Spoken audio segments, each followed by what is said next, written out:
Happy Saturday. Happy New Year. Yeah, it's not the New Year. Not till next month. Last day of next month. What? Okay. That's impossible. Where are we going? Church. Church. Lake Point. Church Lake Point. All right, we will see y'all afterwards. And I've got new friends. Yes. I don't have any. We've been praying for friends, and one of his classmates actually moved in across the street, so he's been playing with him all day. Look what prayer can do. Starting from 11 to now. Yeah, it's 3. Okay. I'm sweating. He's sweating. Okay.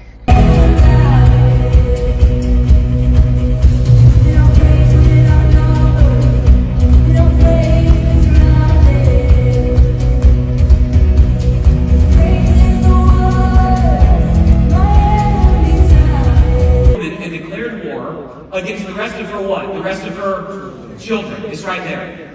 That theme identifies as LGBT. Suicide rates in Gen Z are the highest since World War II. They have risen 62% since 2007. I just want to note this, 2007 was the creation of the iPhone. Suicide is now the 3rd leading cause of death in Gen Z. 71% of Gen Z is addicted to pornography. The average first exposure to pornography in Gen Z is age 12. 40% of Gen Z was born out of wedlock. 34% of them live in single-parent families. That's a problem. More than 1/3 of Gen Z, they identify as what are called the religious nuns. So they look out at faith and they're like, I don't have any identification of faith. I identify as none of the above, is what they say. Only 8% of Gen Z reads the scriptures daily. Now, come back to me. I just want to say this. With this last ROI energy of the church, it just gives both scripture and stats. Now, before I toss this stat up on the screen, you try to answer this question in your head and figure out what you think the answer is. What percent of people that become Christians do you think give their lives to Christ before the age of 30? Get an answer in your head, okay? I'm going to give you 3 seconds, okay? Get it? What percent of Christians that become Christians, that was redundant. What percent of people who become Christians before the age of 30? Okay, you got it? Here's the answer. 97%. 97%, okay? Now, I didn't tell you all to do this. Go back to the last slide. I want to say it again. Strategic, aggressive investment in the next generation is the highest ROI energy of the church. I have faith in my heart. We are on the cusp of the next great move of God in our church. Me too. You need to go, and if I go, I'm going to give you an action step. What I mean by that is you need to serve. Like camp scholarships that make sure that no, there is no such thing as a student at Lake Point that wants to go have an encounter with God at camp that can't because they can't afford to. I can't play them. Okay, James, tell me what you learned today. Look, I'm joking. You made me hold. Eliza. You made me hold all this stuff. Eliza asked a widow for a loaf of bread and water, but she didn't have any bread, Mm-hmm. and she only had a little bit of oil, Mm-hmm. and then she still gave it, and she never ran out of oil and bread. Okay, good job. Yes, Hannah, your turn. Today I saw Diana. I saw she was there, wasn't she? Uh-huh. What did you learn about today? But not my real friend Diana, other one. I didn't know you had more than 2 friends. They're named Diana. Oh. Okay, so what did you learn about today?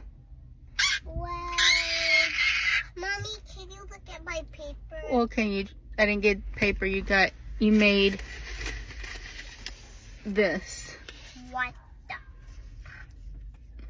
What is that? What was that? What? It's a clouded fire. Oh, your things are falling off. It says, God's got it. Can we go home? Pillars of cloud and fire. Exodus 13:3-4 and 21:3-23. No, it's cotton balls. So what is it, Hannah? It's it is fire and cloud. Nuts. And what about this fire and cloud? It's your nuts. James Henry, what are you talking about? I don't even know if I want to know. Nuts. That's what I'm talking about. Okay, Hannah, I don't know. did you listen? What was the memory verse that she had you do? You must have not been listening.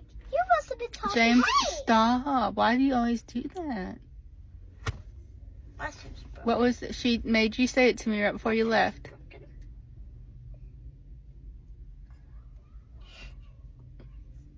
Is actually writing. Okay.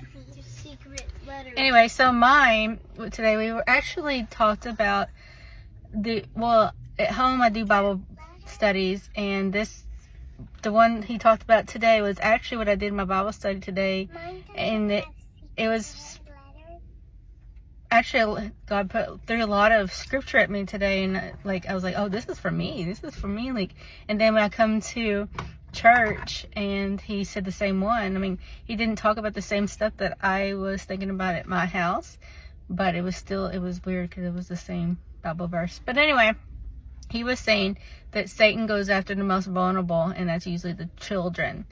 And he was saying stuff like feminism, because the women didn't have to be in the home, but the most priority should be in the home.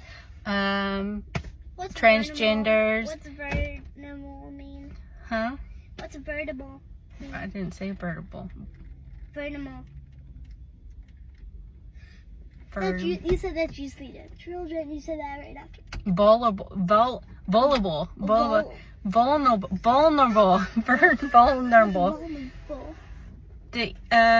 The most, like, if you have let's say a stick and it's breaking in one spot, that's the most vulnerable part of the stick because it's easy to break.